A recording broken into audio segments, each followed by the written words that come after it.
안녕하세요. 눈을 겨우 뜰 때 김동인 선생님 1923년도 7월 개벽에 출간한 김동인 선생님이 24세 때 쓴 글인데요. 눈을 겨우 뜰 때 우리로 하여금 생각을 좀 많이 하게 하는 책인 것 같습니다. 이것은 1918년 평양에서 생긴 조그만 비극의 하나다라고 이야기하고 있습니다. 여기에는 금패라는 주인공이 나오는데 금패는 기생입니다.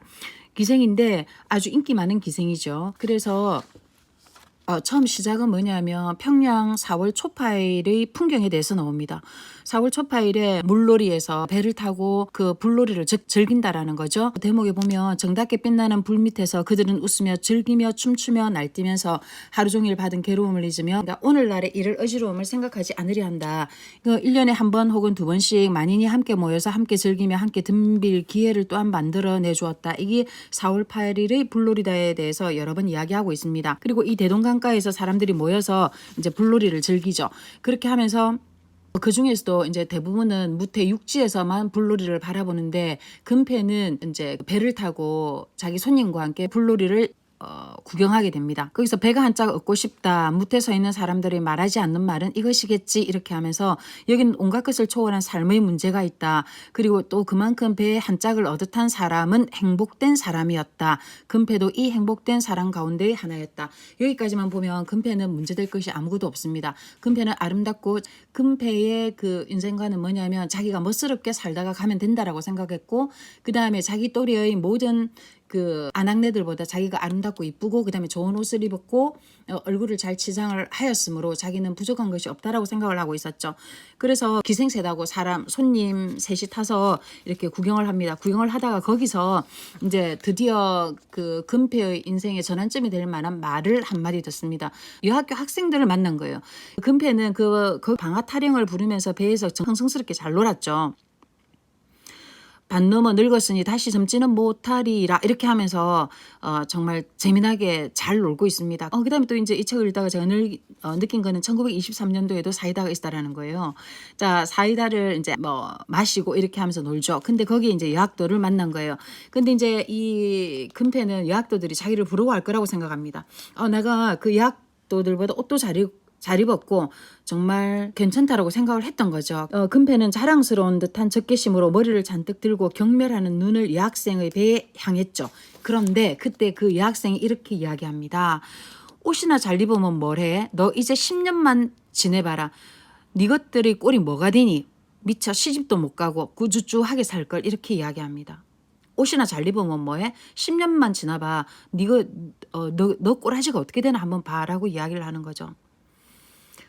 그러고 나서 그 이야기는 금패에게 날카로운 송곳보다도 더 뾰족한 끝이 있었다라고 이야기하고 있습니다. 금패는 이 말을 들은 이후로 늘 이 여학생의 한 말을 이야기합니다. 10년만 지나봐 라고 이야기하는 거. 쟤네가 시집이나 가겠어 라고 이야기하던 그 말이 금패를 괴롭게 하죠. 근데 이제 그 다음에 또 가만히 생각해 보니까 금패가 그 말이 사실인 거예요. 사실이다 보니까 이제 금패가 계속 화가 났었죠. 이 중에서도 그럼에도 금패는 인생의 모토가 그냥 잘 살다가 가면 된다라고 생각을 하는 거예요. 근데 이제 우리가 생각해 볼 거는 이때도 김동인 선생님의 나이가 24세라는 거예요. 충분히 그럴 수 있다라는 생각이 들어봅니다. 그 나이를 지나다 보면. 근데 이제 그 중에서 뭐냐면 금패가 즐기는 노래가 뭐냐면 노세 젊어서 노세. 늙어지면 못 노나니가 그 금패가 가장 즐겨 부르던 노래였습니다. 근데 그 중에서도 금패가 이제 기생이었다 보니까 금패를 아끼는 어떤 순수한 청년이 하나 있었죠. 이 청년은 이제 금패는 돈이 있으면 받아주고 돈이 있으면 받아주지를 않습니다. 근데 이 청년은 아주 순수한 여기서 이제 뭐냐면 A라고 나오는데 이 순수한 A는 자기가 돈이 모이면 그 당시 돈으로 50원이거든요. 계산해 보니까 한 250만 원 정도 됩니다. 그 당시 1원이 5원이었으니까. 그러면 250만 원 정도를 모아가지고 금패한테 왔다가 돈이 없으면 못 오는 거예요. 그렇게 계속하죠. 그리고 한 달에는 금패가 살고 있는 집에 이 A라는 청년이 비를 쫄딱 맞고 있는 거예요. 근데 금패는 정말 눈길 한 번 주지 않습니다. 그래서 이제 그 아버지하고 행당에 사는 총각을 불러서 A를 내어쫓죠. 근데 그 A가 그 뒷날에 죽음으로 발견됩니다. 근데 그 A의 글이 나오죠. 자기는 어떤 여자를 사모하였다. 그러나 여자는 자기를 경멸한다. 자기의 사무친 마음을 풀 바가 없다. 자기는 애타는 마음을 서러지우기 위하여 이 목숨을 끊어버린다. 그러나 역시 그 여자를 미워하거나 원망하지 않는다라고 이야기합니다. 이때부터 여자는 이제 뭐를 생각하느냐면 죽음이라는 걸 생각하는 거예요. 죽음을 생각하게 됐고, 둘째는 뭐냐면 자기는 돈하고 못밖에 몰랐는데 참과 진실된 것과 참 그리움이라는 게 있었구나. 그 청년이 자기를 정말로 그리워했기 때문에 그리움을 안고 죽었다라는 생각을 금패는 하게 되는 거죠. 그래서 내가 돈하고 못밖에 몰랐는데 그 외의 것이 있다. 죽음이라는 것이 있구나라고. 그전에도 뭐 이제 숱한 죽음을 봤지만 이 A라는 청년의 죽음을 통해서 자기를 연모하던 청년의 죽음으로 인해서 진실과 죽음이라는 걸 깨닫게 되는 겁니다. 그 이후부터 이제 뭐냐면 금패는 한숨이 생기고 이제 눈물이 생기게 되죠. 그다음에 금패를 계속 괴롭히는 것은 뭐냐, 그 대학교 학생들의 말이었습니다. 10년만 지나봐 다 똑같이 될 걸. 정말 쟤들이 어떻게 될까라고 이야기하는 거. 그다음에 A라는 청년의 죽음. 자, 그래서 굵고 짧게 사는 것이 정말일까? 아니면 가늘고 길게 사는 것이 정말일까? 그리고 A를 생각할 때 그는 굵고 짧게 사는 무서움을 깨닫는다라고 이야기합니다. 그리고 나오죠. 인생 50년은 결코 짧지 않다. 그 이상 살면 지루하리라. 그래서 50년은 젊고 기쁘게 지내고 싶은 것이라고 늘 이렇게 생각하고 살았던 거죠. 그 다음에 이제 또 바뀌게 되는데, 또 하나는 뭐냐면 금패가 늘 고민을 하는 거죠. 야, 고진감래라는 말이 있다. 고진감래라는 말과 흥진비례라는 말 중에서 어느 것이 나은가? 이게 이제 뭐냐면 금패의 앞날에 대한 그 복선 아닐까요? 그렇게 보입니다. 그 다음에 금패는 아직 여학생들이 시집간 뒤의 살림을 엿본 적이 지금껏 한 번도 없었습니다. 그리고 그것은 아마 시집가서 산다고 한들 그것은 봄에 핀 진달래와 같은 것 아닐까라고 늘 생각하고 있었던 거죠. 그래서 금패는 항상 현재에만 신경 쓰고 다가오지 않는 미래는 장래, 미래 이런 것은 생각하지 않았습니다. 계속 그 지금의 금패에게 말하라면 인생이란 풀기 쉬운 수수께끼다. 사람들은 그렇게 해석하기 싫어서 뭉갤 뿐 인생이란 것 같이 풀기 쉬운 수수께끼는 없다. 인생은 뭐냐면 가짜않고 변변찮고 괴롭고 쓸쓸한 것, 이것이 인생이다. 이 괴롭고 변변찮고 가짜않고 쓸쓸한 인생을 살아갈 유일한 방법은 뭐냐? 순간순간 쾌락을 취하는 것, 이것밖에 도리가 없다. 그러면 이게 1923년도니까 그 당시 지식인들의 머릿속에는 이런 게 정말 많지 않았을까요? 내가 지식은 있어도 뭔가는 할 수 없고 그냥 순간순간을 그냥 이렇게 술 마시고 쾌락도 즐기면서 그냥 흥청망청 취해 사는 것. 내일 일을 기약할 수 있을까? 우리가 일제치하인데 이런 생각이 있지 않았을까라고 한번 생각해 봅니다. 그래서 이야기하죠. 늘 금패는 부릅니다. 인생이 일장춘몽이니 아니 놀고 어이하리 이렇게 하면서 이렇게 하는 거죠. 그리고 사람이 무엇인지, 사내란 어떤 것인지, 우리 기생이란 어떤 것인지, 무엇을 보고 기쁘고 즐겁고 무엇을 대하든 춤추고 날뛰고 싶을 때 이것이 제일이다라고 이렇게 이야기하고 있죠. 자, 그렇게 하다가 어떤 한 손님을 맞이합니다. 어떤 한 손님을 맞이하는데 그 이제 W라는 사람이 손님을 맞이하고 오는데 그 손님하고 W하고 일본말로 이야기하는 거예요. 근데 일본말로 이야기하는 거를 그 금패가 알아듣죠. 일본말로 뭐라고 이야기하느냐면, 손님은 기생을 업신여길 수 있으므로 사랑스러운 동물로 알았다. 정말로 금패는 평양의 명기였죠.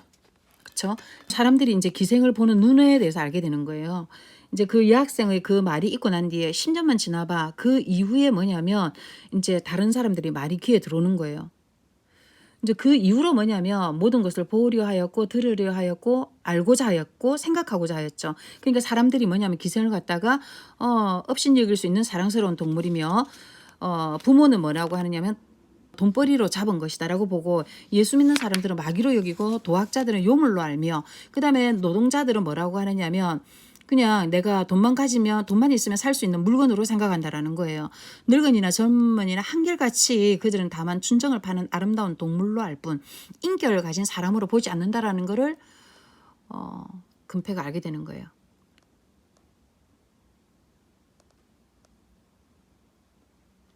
전부 다 음란스러운 생각 아래서 볼 뿐 한 개의 사람으로는 안 본다라는 겁니다. 끝없는 모욕의 느낌을 깨닫게 되는 거죠. 그렇게 하면서 자기가 이제 생각을 하고 보고 들음으로써 뭐냐면, 이리하여 웃기 잘하고 쾌활하고 이야기 잘하고 노래 잘하고 애교 있던 금패는 불과 며칠 새에 웃었다 울었다 썩내었다 생각하였다 하는 신경질의 금패로 변하게 됩니다. 그래서 그 일본말로 하는 그 데리고 온 그 손님이 이렇게 이야기하죠. 야, 이 기생은 박쥐와 같다. 그래도 박쥐는 박쥐가 새이면서도 조류에 못 드는 것처럼 기생은 사람이면서도 인류에 못 든다는 편이 옳을 테지라고 이야기합니다. 그리고 남자는 이제 두고 이렇게 이야기합니다. 젊은 여성 앞에서 얼굴이 달아서 동작을 마음대로 못 하는데 여성은 뭐냐면 암탉이나 암캐와 마주선 것 이상 마음의 변화가 안 생긴다라고 이야기를 하죠. 이 말을 듣고 금패는 얼굴이 굉장히 화끈거립니다. 일본말로 말하지만 금패가 그 말을 알아들은 거죠. 그러면서 이제 계속 그 사람들이 이야기하는 거예요. 세상에서 사람 대접 받지 못하는 것이 두 개가 있는데 하나는 징역 사는 사람이고 징역군이고 하나는 기생이다라고 이야기합니다. 그렇게 하고 그 손님이 이제 잠을 자지 않고 그냥 나가게 되는 거죠. 금패는 아무렇지도 않은 듯 인사를 하고 내보내지만 그의 마음은 찢어지는 것 같이 아팠다라고 이야기하고 있습니다. 그래서 금패의 성격은 노파와 같고 늙은 도학자와 같이 까다로워졌다라고 이야기하고 있습니다. 그 다음에 이제 이 금패의 삶을 보면 금패가 이 앞장에 보면 이 9살 때부터 기생에게 관심을 가졌고 14살에 기생의 길에 입문을 하게 되거든요. 그러면 그 금패의 살림살이가 어땠는지도 알 수 있습니다. 그 다음에 금패의 교육 수준도 알 수 있는 거죠. 그 주변에 이제 주변에 그런 환경을 보고 자라지 않았을까요? 그러면서도 이제 금패는 늘 생각하는 거예요. 늘 노는 것에 대해서 생각합니다. 그러니까 금패는 생각하면서 또 놀고 이렇게 생각하는 겁니다. 즐겨두어라 놀아두어라 걱정하면 무엇하고 애태우면 무엇하랴 그것도 마침내는 사라지고 늘은 하늘과 같이 거기서 반득이는 별만 영구히 남아서 사람의 쓰러짐을 비웃고 있을 테다 라고 이야기하면서 그냥 흥청망청 즐기게 됩니다. 금패가 배를 타고 가다가 배에 누워서 이렇게 하늘을 보면서 무궁이라는 단어를 깨닫겠죠. 이 무궁에 비하면 하늘에 비하면 이 인생이 무엇이겠노? 하늘에서 비웃을 존재가 아닌가라고 생각을 하게 되는 거죠. 그렇게 이제 배를 타고 가다가 그 젊은 처자 하나가 하다가 벼랑에서 떨어져 죽는 모습을 보게 됩니다. 그러면서 다시 한 번 더 생각하죠. 죽음과 운명이라는 것을 생각하게 됩니다. 이때가 언제냐면 5월 단오였는데 5월 단오에는 여기서 이제 우리가 옛날에 1920년대에 그 단오를 어떻게 생각하는지가 나옵니다. 남인금제의 분문율을 걸어놓은 아낙네의 날이다. 1년 동안을 마누라라고 하는 신성한 직업에 골몰하였던 그들이 하루 동안을 편히 쉬는 날이 바로 5월 단오라고 이야기하고 있습니다. 5월 단오가 이제 보니까 3일 동안 쉬더라고요. 그래서 이제 여기서도 보면 5월 단오 때 이제 사람들이 그 여자들이 온갖 치장을 하고 온다라는 거죠. 사람이라는 것보다 오히려 인형에 가까운 아름다움이 넘실된다라고 이야기하고 있습니다. 그래서 자연이라기보다는 한 예술품들이 그냥 예술품들이 나와서 움직인다라고 이야기하고 있죠. 그러니까 그날만큼은 정말 대동강 마을에 있는 모든 사람들이 나와서 그 5월 단오를 즐겼다라고 이야기하고 있습니다. 그다음에 이렇게 이야기하죠. 모든 예의와 염치를 내던지고 마음껏 자유롭게 마음껏 유쾌하게 이 날을 보낸다라고 이야기하고 있습니다. 하룻밤의 단꿈에 피곤함을 씌워버린 날이 바로 5월 단오다라고 이야기하고 있죠. 그리하여 이제 3일 동안 아낙네의 명절은 막을 내리는데 어린 아이의 그 처자의 죽음을 맛보게 되죠. 그리고 배를 타고 그 남정네들과 즐기면서 닭을 뜯고 이제 술을 마시고 이렇게 하면서 아낙네들의 진정한 살림살이가 뭘까라고 한번 생각을 해보는 거죠. 그래 정말 예쁘게 살면 참 좋을 것 같다. 뭐냐면 남편의 근심은 아내가 같이 슬퍼하고 아내의 걱정에 남편이 근심하고 과연 그들 앞에 걱정이 있다며 그것은 무엇이며 근심이 있다면 그게 뭐겠노? 그것은 봄을 만난 눈이며 물을 만난 소금이 아닐까? 이렇게 하며 그 신접 살림살이가 이런 것일 것이다라고 한번 생각을 하는 거죠. 그렇게 하다가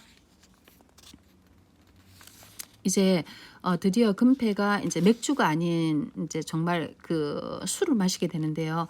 술을 마시면서 이제 눈물이라는 걸 흘리게 됩니다. 이제 술을 마시고 취하게 되면서 이렇게 이야기하죠. 그의 눈물, 그것은 다만 술 때문이 아니었다. 잠깐 그림자를 감추었던 온갖 슬픔은 마치 바람과 같이 그의 마음에 떠올랐다. 뿐만 아니라 그 슬픔은 다른 때와 달라서 어망처망하게 크게 된 대규모의 슬픔이었다. 그리고 한 가지씩 순서 있게 나오는 슬픔이 아니고 수십 가지의 슬픔이 함께 얽힌 범벅의 슬픔이었다. 게다가 그 가운데는 살림살이라 하는 어떤 걱정에 가까운 무엇까지 숨어 있었다. 그때 지금 이 순간에도 이 금패는 생각하지 않았을까요? 야, 쟤들이 살림을 차릴 수나 있겠어? 시집이나 갈 수 있겠어라고 하던 그 글을 생각하면서 이제 또다시 수많은 죽음을 생각합니다. 기생이었던 화선이가 이제 쥐약을 먹고 죽고, 그 다음에 A가 죽었고, 여러 가지 죽었던 사람들을 생각해내는 거죠. 그래서 그의 머리에는 죽음이란 문제가 성장하기 시작을 하게 되는 겁니다. 그 다음에 어제 청류벽 위에서 떨어져 죽은 계집애를 생각하면서 하루살이와 같다, 이슬과 같다, 신락 같다, 또는 봄 꿈과 같다. 예로부터 인생이라는 것을 폄한 여러 가지 경고가 있었지만 그 100만의 경고가 과연 어제 그 한순간을 나타낼 수가 있을까? 그 소녀는 죽을 줄 알았을까라고 이야기하고 있습니다. 그렇게 하면서 그 금패가 어디로 가느냐, 기생 아우하고 그네를 타러 갑니다. 한 번도 그네는 안 탔었거든요. 근데 이제 계속 이제 여러 가지 죽음과 운명에 대해서 생각을 하는 거예요. 죽음과 운명에 대해서 생각을 하면서 어제 밤에 잠도 잘 못 자고 했는데 그냥 그네를 타죠. 그네를 타면서 모든 사람들을 눈아래 굽어보면서 금패는 더욱 공굴거렸다. 그네를 힘주어 탔다라는 거죠. 팔과 다리가 떨리지만 그네는 구름까지 올라가듯 솟았다. 잘 올라간다라고 사람들이 이야기합니다. 그런데 거기서 그만 그 다음 순간 그네줄에서 땅바닥에 철석하니 떨어졌다라고 이야기합니다. 이 다음에 이제 장에서 그 작가의 마지막 말이 나오죠. 대기 가운데 떠돌던 조그만 티끌 하나는 겨우 눈을 뜰 때, 여기서 이제 제목이 나오는 거죠. 겨우 눈을 뜰 때 자기의 사위에 너무 크고 넓음에 놀라서 소리도 못 내고 도로 그 자리에 쓰러졌다. 금패의 죽음에 대해서 이야기하고 있습니다. 이제 보고 듣고 생각하고 사유하기 시작했는데 겨우 눈을 떴을 때 금패는 아무것도 못하는 거죠. 아무것도 못하고 결국은 이걸 운명이라고 해야 될까요? 운명에 갇혔다라고 해야 되나? 여하튼 여러 가지 고민하던 끝에 결국은 소리도 못 내고 그 자리에 쓰러져 죽습니다.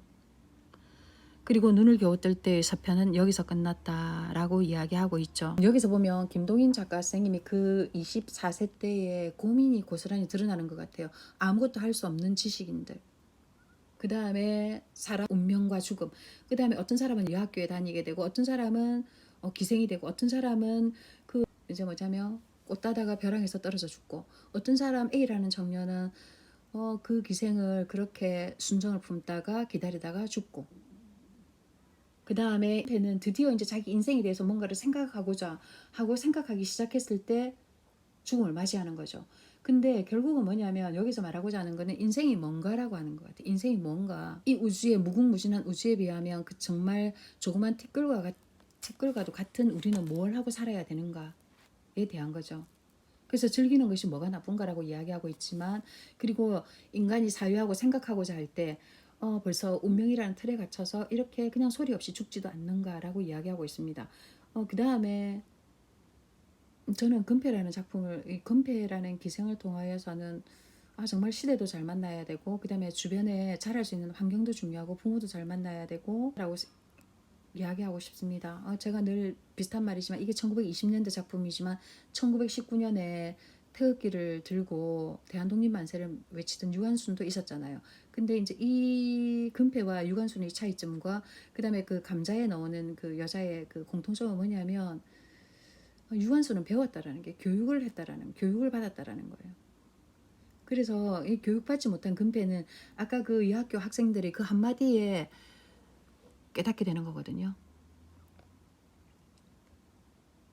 지금이야 쟤들이 잘 나가고 화려하지 10년 뒤에 쟤들이 결혼이나 할 수 있겠어? 이 말. 그 다음에 손님으로 찾아온 총각의 말. 나는 기생을 볼 때는 암탉이나 암깨와 같다. 내 마음에 아무런 동요도 느끼지 않는다라고 이야기하는 거죠. 그렇게 하면서 인간 취급을 받지 못하는 두 부류, 징역 살고 있는 사람들, 기생 아니가라고 이야기를 해주죠. 이 사회적으로 규정지은 그 틀에 갇혀서 금패는 이제 나오고자 하였으나 나오지도 못하고 결국은 운명에 갇혀서 그네 타다 죽는 이야기입니다. 여하튼 우리로 하여금 생각을 많이 하게 하는 이야기입니다. 눈을 겨우 뜰 때는 중편에 해당된다고 볼 수 있습니다. 김동인 선생님의 작품이고 김동인 선생님의 생각을 알 수 있는 작품이었습니다. 이상입니다.